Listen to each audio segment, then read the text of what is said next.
As I had mentioned that we are deeply examining the entire demand for districts. We have looked into many demands of different districts and different blocks and different subdivisions. And one of the very important and simple criteria is that there has to be some sense of agreement in on how we will move forward, and the complications should not be there.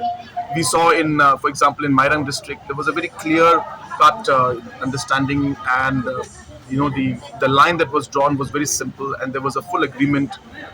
We found that in certain other demands, whether subdivisions or blocks or districts, there were certain areas where the overall consensus could not be built up because there were some differences among the different villages that were present out there, which led to complications. So, in the process of actually trying to help the people and to ensure that administration gets closer, if the decision leads to more complication, then it is not serving the entire purpose.